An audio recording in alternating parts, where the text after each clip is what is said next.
and today I'll be talking about Shopify versus WordPress when you're selling things. And when I say WordPress, I also mean the WooCommerce shopping platform that integrates with WordPress.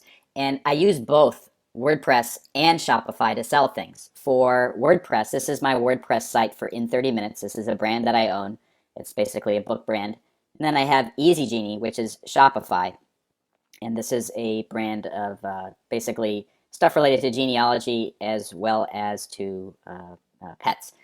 Anyways, I use both of these platforms. I started using Shopify about a year ago because I was having a lot of frustration with WordPress. But I still use WordPress for my main book website, and I've used this for probably for the website itself for probably about 7 years, and then WooCommerce I've used for maybe 5 years or so. So I know quite a bit about both different platforms. One thing I want to mention first is costs. So WordPress, people have the impression that it's pretty cheap to operate, and it's true for a small site. But if you're operating a larger site that gets a lot of traffic, or you're operating the shopping extensions via WooCommerce, your prices will go up. So actually, for this particular website, for the hosting, I'm probably paying about $300 per year for that, plus a little bit extra for some of the shopping plugins and features that I'll discuss shortly.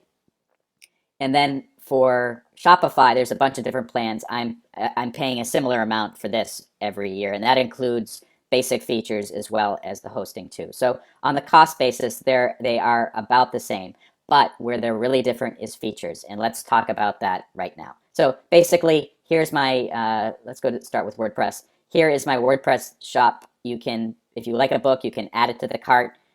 It'll take you through a checkout process. And then Shopify is very similar. If you see a product that you like, so let's go to my unique gifts, and let's say I want to add this particular product. It's the Dog Health Activity and Genealogy Forms Kit. I can add it. There's integration with other payment services, including Amazon Pay. You can see that Shopify has also all of these other payment services that I've integrated, including Apple Pay and Google Pay, Diners Club and Amex, all these different things. WordPress, in terms of payment options, you can integrate many things, but it is not as slickly set up.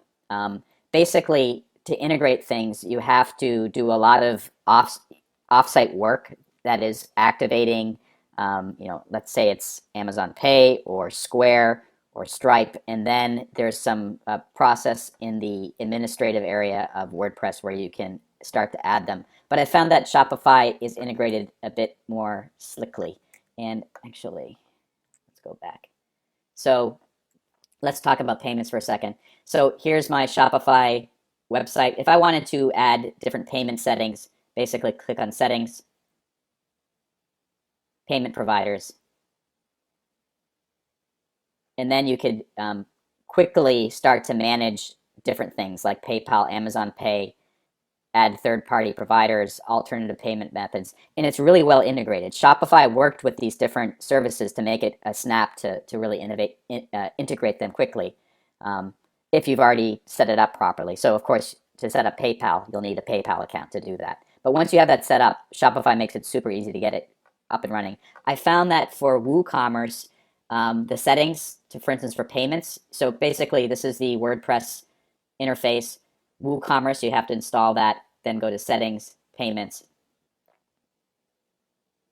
and it's some things are set up pretty easily. PayPal, you just basically do that, and then you can integrate it. Other things take a lot more work, and sometimes you also have to add a new plugin or extension to get it to work on WordPress in WooCommerce. I'm not very happy about that. Let's talk about some other settings that you may need to deal with. So one thing in terms of, actually, before we go there, in terms of adding products, Shopify and WordPress are quite similar. Here's the WordPress interface, and if you use WordPress, this should be familiar. Posts, media, pages, every WordPress site has that. If you're adding products, you need to first of all get WooCommerce installed, and then you will have an option to add a product. So just hover over products, add new. In the Shopify interface, it's very similar. Click on products, and then you click Add Product to add a new one. Okay, and editing products is very similar too. If I wanted to edit this product, I would basically just click on it, and so let's just do that right now. And it would give me an option to edit it. Same thing in the WordPress. Click on all products. If I wanted to add something, I'd click on edit. Actually, one feature that WordPress has, which I think is pretty nice, is quick edit. So if I just want to edit the slug or the tags or the price very quickly, you can do that. So WordPress has a slight advantage there. And actually, it's worth mentioning right now that WordPress has another big advantage in terms of editing things, and that is editing pages and posts. So I'm not going to get into the difference between pages and posts on WordPress, but WordPress was created as a blogging platform. So their blogging tools are really quite sophisticated. Okay, so I have dozens or scores of blog posts here. I can do this quick edit thing. I can do the edit and get in there and edit. If you edit a particular page, there's lots of features that you can do to change the attributes of the blog post. Okay, setting up the visibility, posting things at a scheduled time, setting up categories, setting up more tags. Also, because WordPress has pretty good integration with plugins to manage your blog posts, for instance, editing SEO settings, that's a huge plus for WordPress. So basically what I'm saying here is that if you're a serious blogger, or you use blogs extensively with your online shopping experience for your customers, WordPress has some advantages there, I would say. Shopify, of course, you can also edit blog posts. Go to the online store, click on blog posts, and then you can add a blog post or edit ones. But I've just found that the features are pretty basic. It's basically like, creating a blog, featured image, very simple SEO stuff, but not as sophisticated as what you get on WordPress. Actually, while we are on the topic of the online store, themes. So themes are basically like a skin you put on your online store to make it look different. And Shopify provides some very basic, simple themes, and I use quite a bit of them. I use many of them. There's some free themes. You can also purchase themes.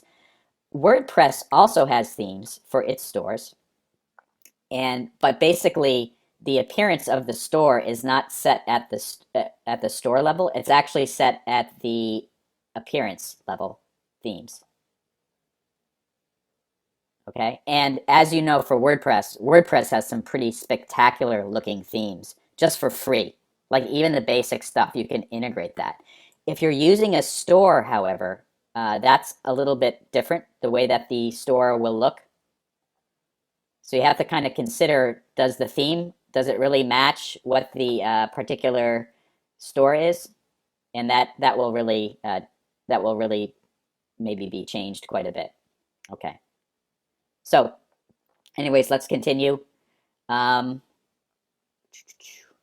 In terms of basic settings for your WooCommerce store, that is for WordPress, there's lots of different changes that you can make to basically set up, for instance, the address of the store. One thing I've noticed with Shopify is you can actually have multiple locations. You can set that up is it in the preferences? No, you set it up in settings.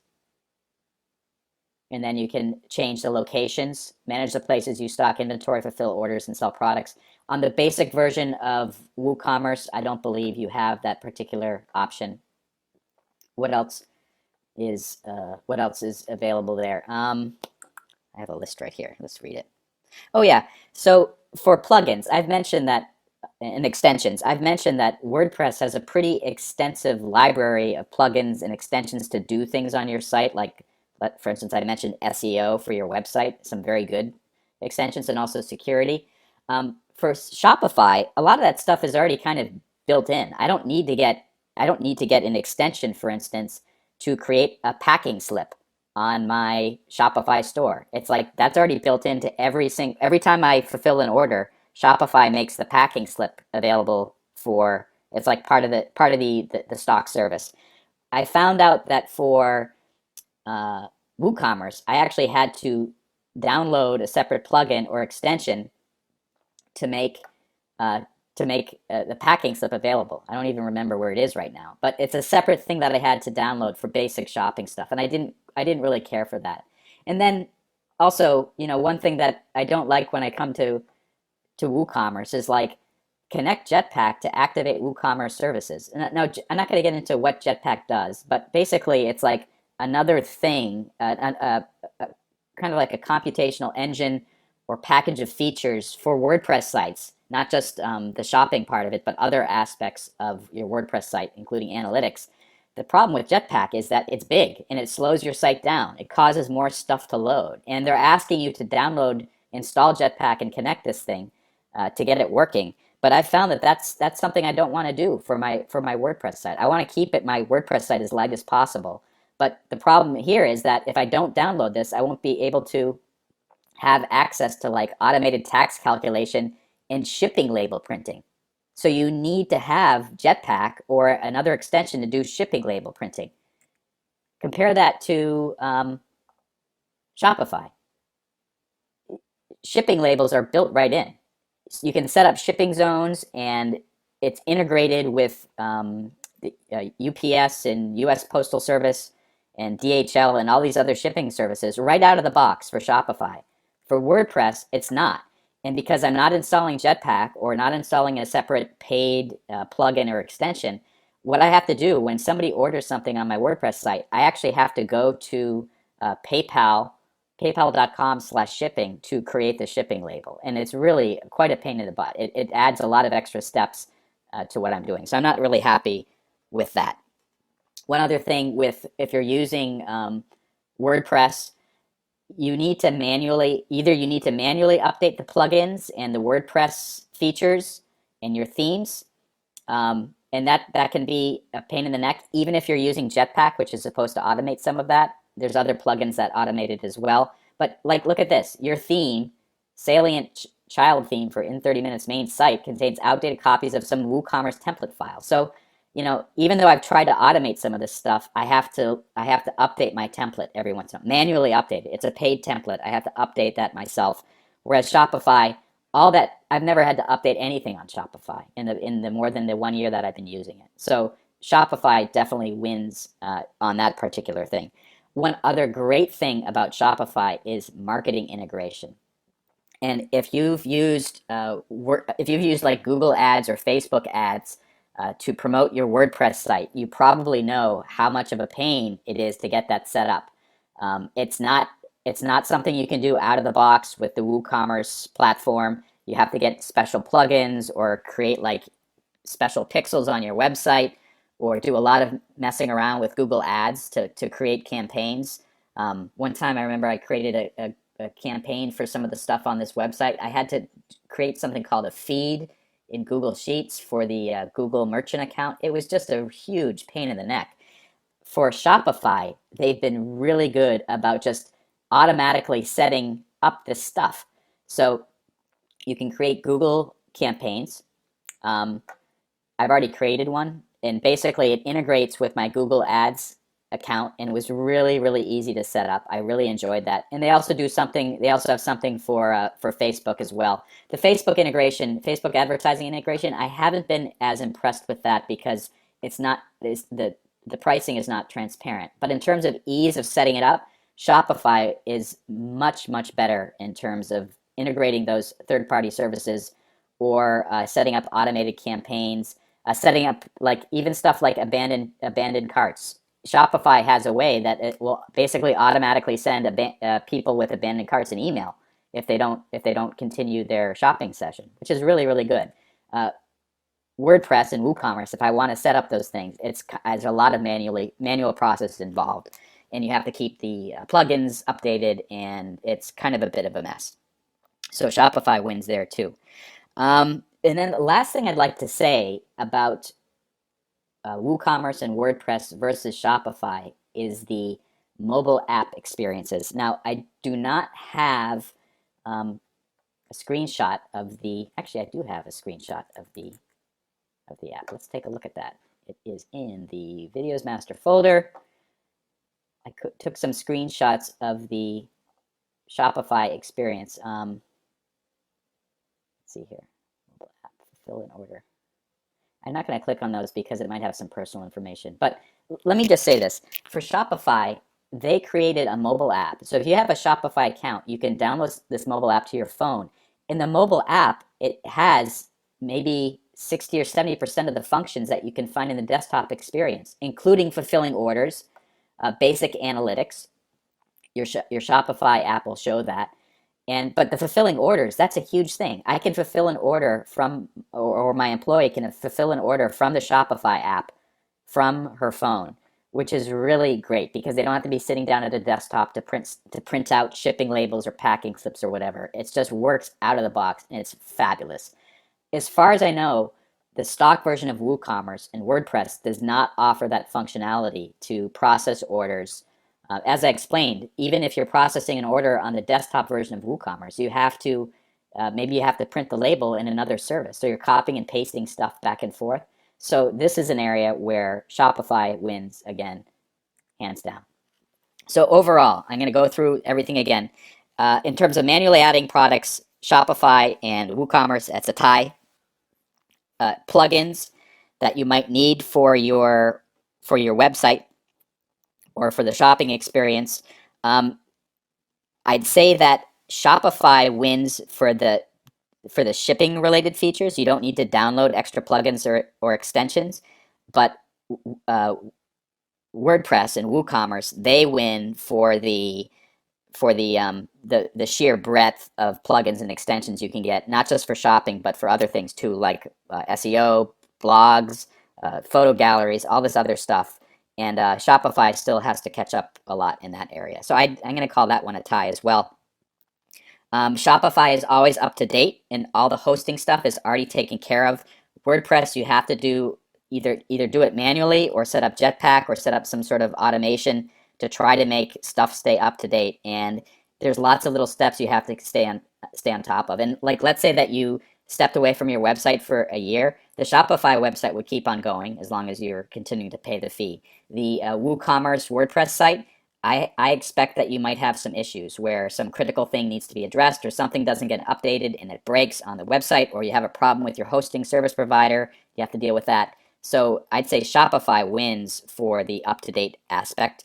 Shipping integration for orders, Shopify definitely wins. It's basically built right into the service. For WordPress and WooCommerce, you have to set up extra extensions or Jetpack or something else.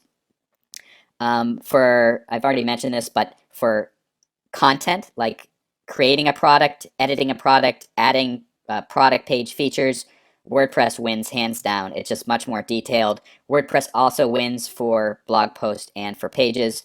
And then for things like reports, Shopify out of the box works really, really well. We're looking at a report here right now. WordPress, if you have Jetpack installed, you can get some basic reports, but I found that usually I have to use a third-party service to get reports about the website that I'm using.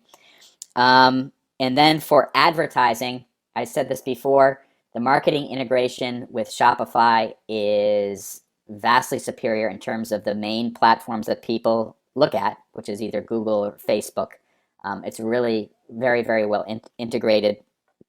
With WordPress or WooCommerce, you have to set stuff up on your own. So for campaigns for my WordPress site, I had to go to my Google Merchant account and set up a feed to put all these products into Google. It's a pain in the butt.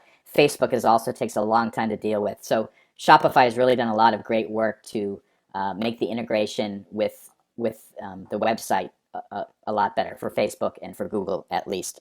And then finally for the mobile app, the Shopify mobile app, I don't have a screenshot, I'm sorry about that. It is vastly superior to the WordPress experience. I don't even know if there's a WooCommerce mobile app. I haven't looked into it, but because I already know that, for instance, shipping is not integrated with the desktop version. So right away that if there is a WordPress or WooCommerce mobile app, it doesn't work nearly as well as what Shopify has right out of the box. So overall, WordPress has a couple strengths, especially in the editing pages, and a few other very basic services like different types of plugins that you can use and extensions. But overall, I'd say Shopify, in terms of ease of use, it's far easier to use. And for a lot of people running their business, they don't want to be dealing with website stuff all the time.